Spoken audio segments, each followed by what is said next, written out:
Hi everyone, welcome back to my channel. My name is MON-SEE. Today's video is going to be a little bit different than what I normally do. It is currently the middle of February, and so far this year I have read a grand total of 2 books, and in January I only read 1 book, which is pretty abnormal for me. It's usually my best reading month.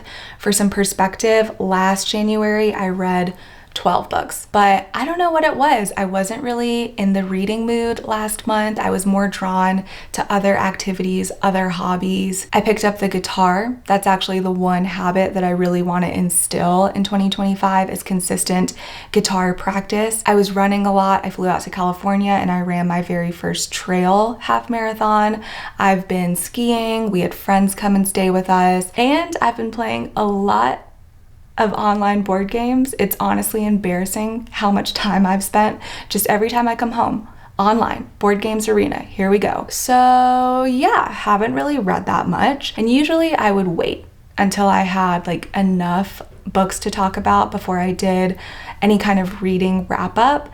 But I don't want to wait to talk about these books. I want to talk about them now while they're fresh in my mind. Both of the books that I read are popular standalone fantasy, so I was like, excellent, we have a theme. This is my channel, so I'm gonna make a video about them. Essentially, this is a reading wrap up, but because I'm only talking about 2 books, I'm gonna be a lot more thorough in my reviews than I normally am. There will be no spoilers, so if you haven't read either of these books, you are safe. Fret not, my friends, fret not. Okay, let's do this. The first book that I read in 2025 is none other than Blood Over Brighthaven by M.L. Wang. This is a book that has been gaining a lot of traction lately in online bookish communities. It is primarily a fantasy, but with dark academia elements blended in. So this story is set in the enclosed city of Tehran. It resides within this dome-shaped barrier that is meant to protect it from the dangers of its surroundings. And the city operates independently from the rest of the world. It's very self-contained. Now, magic basically powers the entire city. If you turn on your car, you're using magic. If you boil a pot of water, you're using magic. Even the barrier that encloses the city relies heavily on magic. The magic practitioners, or the mages in this world, they exist within this hierarchy, and right at the top are astutely called the high mages. They're considered like the brightest of the bunch, and they're the ones that are tasked with solving the city's most pressing problems. We are following our main protagonist, Siona, who is the first woman to ever be accepted into this council of high mages. It's a very patriarchal society that we're dealing with here. As expected, she is met with a ton of discrimination from her male colleagues. They taunt her, they make her feel unworthy, and they even assign her a janitor as her lab assistant. And she is ready to do anything necessary to prove that she deserves to be there. Siona has been hired specifically to help solve this really massive problem that the city is facing. And so she's really hard at work with her lab assistant to figure it all out. And in the process, she uncovers this very dark secret that, if exposed to the citizens of Tehran, would completely unravel the fabric of their society. The secret is revealed almost exactly at the halfway point, and it is soul crushing. I personally didn't see it coming. In hindsight, I could see that the author was kind of leading us there. I'm sure that others could pick up on those clues much better than I was able to, but when I read it, I had to like put the book down and just process. It was just that devastating to read about. And then the remainder of the story goes in a completely different direction. So that's the plot synopsis. Right off the bat, the opening chapter sucked me in. It was masterful, the way that the author was able to make me feel immediately invested in what was happening without having any context of the world or the characters. An absolutely stellar first chapter. For the first 50% of the book, I was positive that this book was going to be a 5-star read for me. I kept thinking to myself, is the first book that I read this year actually going to be my favorite book of the year? Is that really happening right now? Unfortunately, this book was not beyond critique from me. I will get into those a little bit later in this video, but I will go ahead and say that I gave this book a 4 out of 5 stars. First, I want to say that this was a highly engaging story, very gripping, had me turning the pages. I think that it was paced really well. Then there is the magic system, and the magic system might have been one of my favorite parts about this book. Essentially, the mages are like magical computer programmers. So rather than writing code, they are composing spells on these typewriters that source energy from one realm, and then they redirect that energy towards whatever their target action is. I just thought it was so smart the way that M.L. Wang took something that exists in our world, computer programming, and is, in my opinion, the closest that we have come to sorcery. And she took it and she turned it into a full-blown magical system that was unique within its own right, but still very comprehensible. It was logical and it was easy to understand because it is something that we're familiar with, but it was also so much fun to read about. There's also this religion that governs the city, but also dictates how magic can be used, and I thought that that was like an interesting twist. The character work in here was super strong, especially when it comes to our 2 main characters. I was quickly endeared to Thamil, who is the janitor / lab assistant. I really appreciated what he brought to the story. And then Siona herself is quite the morally gray character. You're rooting for her success, but she's also very frustrating at times and very difficult to like, which I think is exactly what was needed to drive home some of the main thematic points of the story. And with that, this book covers a wide range of themes. So many conversations to be had about religious dogma and colonialism and racism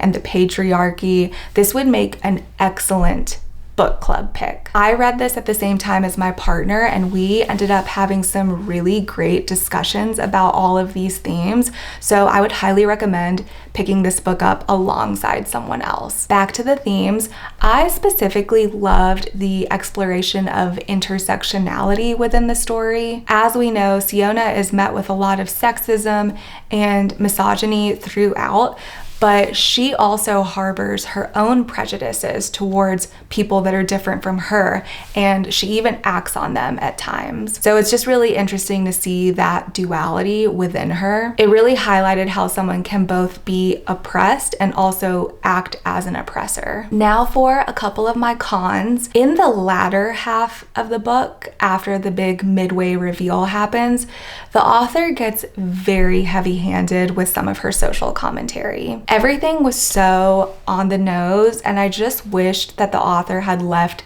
some things open for interpretation, that I could have drawn my own conclusions rather than being spoon-fed them. I can see that this wouldn't be an issue for everyone, but I am someone who does prefer a little bit more subtlety in my messaging. I don't like being preached at. And then in the same vein, the villains in the story, every single one of them was morally black. They become almost caricature-esque at the end, and I think the author chose to do that because she wanted to make it really clear that they are bad guys. But I think that a little bit more nuance there would have served the story better. When characters are presented as wholly bad, it's really easy for us as the readers to separate ourselves from them and think, oh, I could never do that, or I could never be like that. Versus if there's a little bit more depth or dimension to our antagonists, maybe we can relate to them a little bit more. Maybe it'll allow for true self-reflection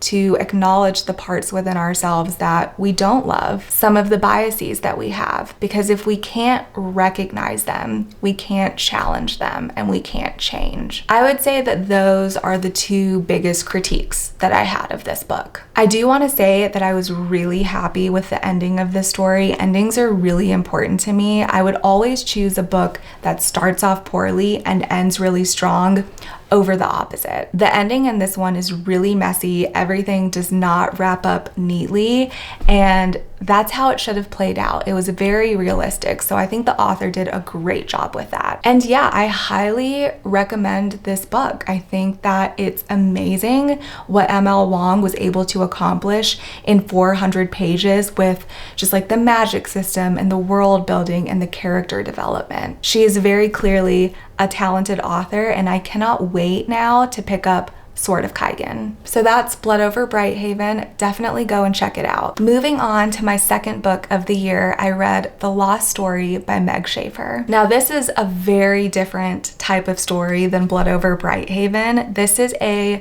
contemporary portal fantasy that draws heavy inspiration from the Chronicles of Narnia. When I say portal fantasy, what's the first thing that comes to your mind? Because for me, it's Halloween Town, and I want to know if other people know what I'm talking about or if I'm just dating myself. Anyways, in The Lost Story, the prologue opens up 15 years before the rest of the book takes place. And in that prologue, we learn about our two main characters, Jeremy and Rafe, who as teenage boys and best friends go missing in the woods on a school field trip in West Virginia, and they are dubbed by their community as the Lost Boys. 6 months later, they re-emerge from the very same woods without any explanation of what happened during their disappearance. They seem to be in good physical health, and they don't show any signs that they were fighting for their survival while they were away. So it's very strange, and it's kind of a mystery to everyone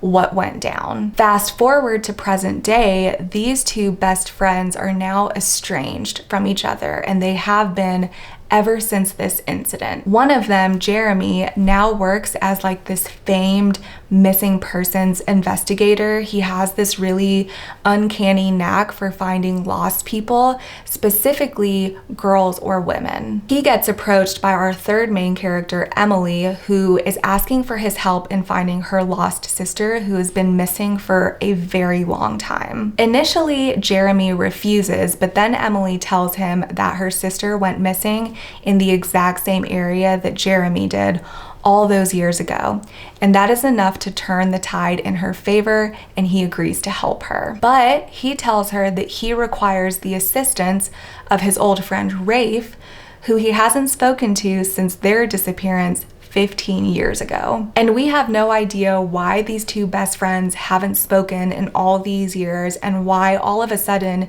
Jeremy wants to recruit Rafe's help. So there's a lot of intrigue right at the start. The setup is great. It had my full attention. I really enjoyed the first 40 to 50% of this book. It's where we get a lot of the characters' backstories. It's where we find out more about Jeremy and Rafe's past together. And we also get Emily's family history, specifically as it pertains to her sister. My curiosity was slowly building and building to the halfway point, which is where we enter this world's version of Narnia.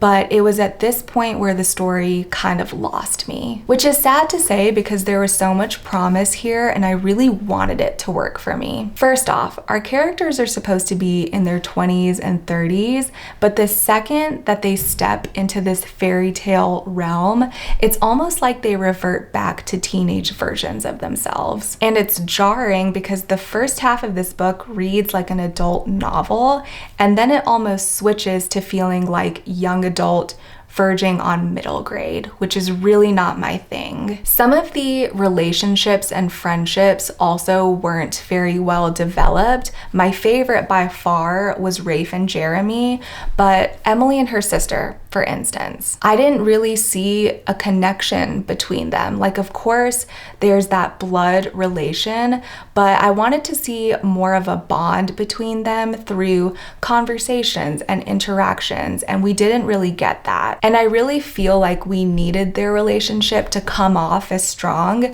given that it was the catalyst for the entire story. The plot in the second half of the book is pretty directionless. There's a lot of like fluffiness to it. There's also this redemption arc for one of our characters that's thrown in at the end, and it felt really rushed. And overall, just none of it worked for me. I still thought that this was an endearing and sweet story, but I think it could have been done so much better. I could see other people still really enjoying this book, specifically fans of TJ Klune. I had that thought towards the end because there is a very similar cute, cozy, magical energy to it. I'm not recommending this book. I'm letting you decide, but I gave it a 3 out of 5 stars. And those are the 2 books that I've read so far this year. If you have read either one of them, please let me know your thoughts down below. I would love to have a discussion about it. I am now more in the swing of reading again, so you can expect